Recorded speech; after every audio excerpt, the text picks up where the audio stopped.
भले वो कैदी बनाकर लाया जाए, अंग्रेजों के कामों के लाया जाए, यहाँ से कभी वो वापस जा नहीं पाएगा, उसका अंत, उसका मृत्यु यहीं पर हो जाएगा। इसलिए जब वो नाम दिया गया था काल का पानी, मतलब मौत का पानी, जो आगे चलकर शॉर्ट में हो गया काला पानी। वैसे काला पानी ना ही कोई जेल था, ना ही कोई पनिशमेंट। ये जो आइलैंड जिसे आप अंडमान के नाम से जानते हैं, इन्हीं आइलैंड्स को उस समय काला पानी के नाम से जाना जाता था। तो आप लोगों ने जब इस जेल में एंट्री किया, देखिए जिस गेट से आप लोग जेल के अंदर आए, एक मेन गेट था कैदियों को अंदर लाने के लिए। तो पहले तो उनको वहां से अंदर लाते थे और लाने के बाद इन दोनों विंग्स के बीच में वहां पर नीचे गेट, उस गेट से टावर पे ले जाते थे, फिर उनको टावर में से फ्लोर पे लाते थे। तो जब इनका टावर में से फ्लोर पे एंट्री होता था, वहां से आते वक्त जो पहला कमरा, पहला रूम था, उस पे गेट के साइज को बड़ा रखा गया था और वो कमरा होता था गार्ड्स के लिए गार्ड रूम। उन गार्ड्स का काम था जब एक बार सारे कैदी फ्लोर पे बंद किए जाते पूरे फ्लोर को वॉच करना, क्योंकि आगे के रास्ते वहीं से थे। तो एक गार्ड काफी होता था पूरे एक फ्लोर को वॉच करने के लिए। इसके बाद इस तरह के होते थे कैदियों के रूम। ये सारे कमरे, सारे जो रूम है एक ही साइज के थे। इन रूम का साइज होता था 13.5 बाई 7.5, 13.5 बाई 7.5 फीट। यहाँ के एक कमरे, एक रूम में एक ही कैदी रखे जाते थे। तो आप देख सकते हैं ये ना ही अपने सामने वाले से और ये अपने पीछे से बात कर सकते थे, क्योंकि एक का फ्रंट और एक का बैक है। तो रूम में एक बैटरी रोशनदान हवा रोशनी के लिए था, मगर अंदर कोई लाइट्स नहीं थी। तो रूम में लग रहे एक बेड और ब्लैंकेट हाथ में सोने के लिए, और दो तरह के पॉट बर्तन थे, एक मिट्टी का बर्तन और एक लोहे का बर्तन।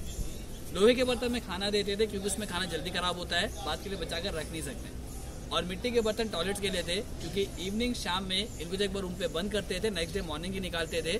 तो रात में जो भी टॉयलेट करता उससे मिट्टी के बर्तन। ये रात के टाइम के लिए था। डे टाइम के लिए हर विंग के सामने कॉमन टॉयलेट बनाए गए थे, जो उनको शहर के पार्ट अब टूट चुका है, कुछ नहीं बचा। इन रूम्स के ये गेट जब बंद होते थे, लॉक बाहर लगते थे। आप देखेंगे हर गेट के साइड में खोल है, ये होल लॉक सिस्टम है, हर एक रूम का लॉक बाहर है।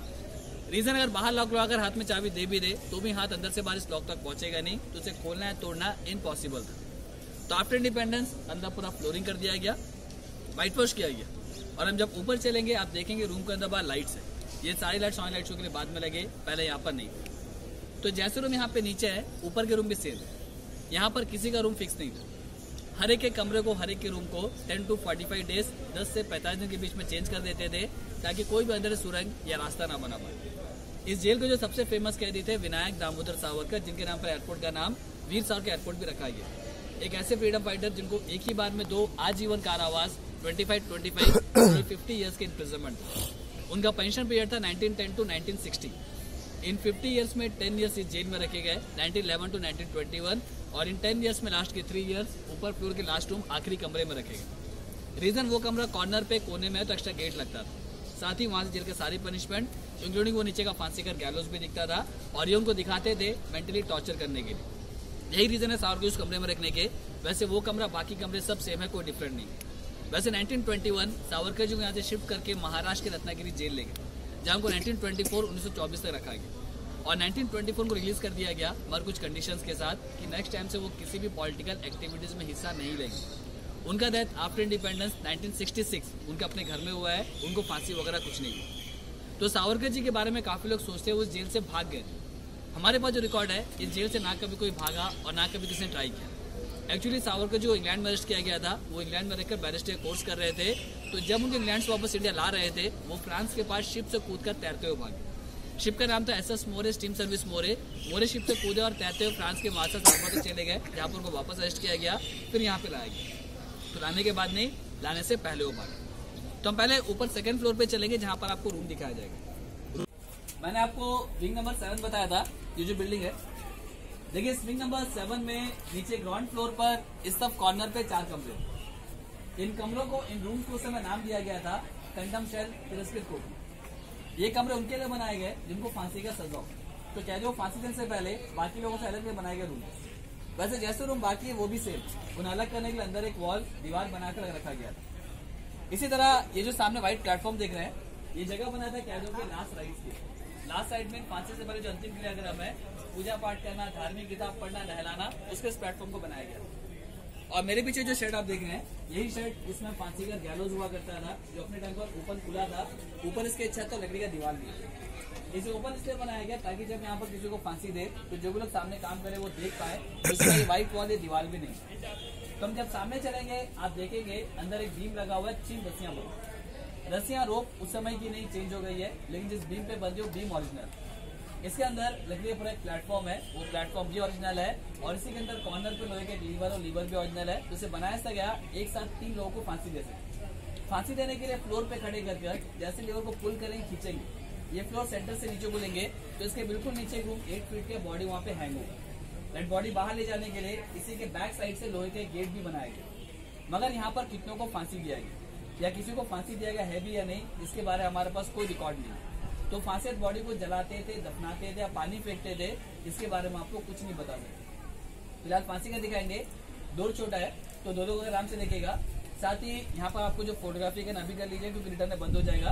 तो देखने के बाद फोटोग्राफ लेने के बाद ये जो व्हाइट वॉल है इसके बीच से गेट है, यहाँ से निकल कर इस तरफ आना। इस तरफ जब आएंगे, ये जो मैंने आपको वर्कशॉप बताया था, यहाँ पे पनिशमेंट्स के मॉडल रखे। तो इन मॉडल्स को भी एक बार देखना है। इन मॉडल्स के बारे में पूरा आपको बाहर एक्सप्लेन किया जाएगा। तो इन दोनों गैलरी को देखकर फोटोग्राफ लेकर बाहर वर्कशॉप था।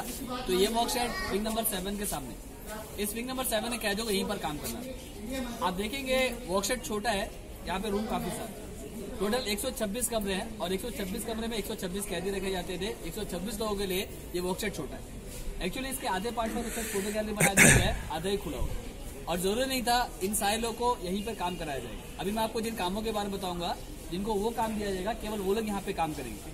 बाकी जो भी कैदी थे उनको दूसरे कामों के लिए जेल के बाहर, जैसे लकड़ी इकट्ठा करना, ब्रिक्स बनाना, इन सब कामों के लिए जेल के बाहर भी लेकर जाएंगे। तो देखिएगा, जब ये वर्कशॉप बनाया गया, इस वर्कशॉप को इसी तरह बनाया गया।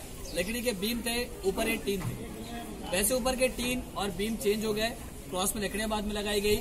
इसके अंदर पूरा फ्लोरिंग बाद में किया गया, पर ये जगह ये प्लेस पे जहाँ पर है वर्कशॉप। तो अभी जब आप इस वर्कशॉप के अंदर है, आपने देखा यहाँ पर कैसे काम करे, उसके मॉडल रखे गए। तो यहाँ पर सबसे पहले कैदियों को नारियल छीलना। नारियल छीलने के आपने देखा यहाँ पे स्टेचू को नारियल को उठाकर मारते हुए दिखाया गया है। तो नारियल को मारकर ऊपर के छिलके को अलग करना है। उसके बाद उन छिलकों में जो रेशे होते हैं, उन रेशों में से उनको रस्सियां बनानी थी और रस्सियां बनाने के लिए यहाँ पर गोल से एक मशीन रखा गया है, जिसमें अलग अलग डायरेक्शन पर हुक्स लगे हुए थे। उस मशीन को यूज करना था।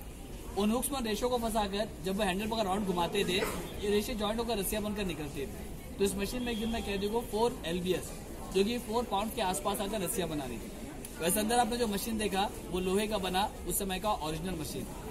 इसके बाद इस मशीन में तेल निकालना। इस मशीन को बोला जाता है कोलू घनी ऑयल मिल। इस ऑयल मिल में एक दिन में कैदी को 40 पाउंड तेल निकालना था। 30 pound coconut oil, 10 pound mustard oil. तेल निकालने के लिए ड्राई कोकोनट इस पॉट पे डालते थे और जब इसके हैंडल को पकड़ राउंड घुमाते थे, नारियल पीसने के बाद तेल साइड के पाइप से बाहर आता है। वैसे यहाँ पे आपने जो ऑयल मिल देखा, ये लकड़ी का बना मॉडल है, ओरिजिनल नहीं। बट एंट्रेंस में सामने जो जमीन पे लगा वो लोहे का बना है, जिससे पॉट ओरिजिनल है, हैंडल चेंज हो गया। यहाँ पे तो और भी बहुत से ऑयल मिल थे, बाकी डिस्ट्रॉय का तो हटा दिए गए, अब यहाँ पर एक ही बचे। तो जब उनके सब काम देते थे, अगर मान लीजिए वो अपने काम को कंप्लीट नहीं कर पाते हैं, करने से मना करते हैं, या फिर जब एक ही गलती बार बार दोहराते हैं, तो सबसे लास्ट और सबसे टफ पनिशमेंट आगे फ्लॉगिंग। बस आगे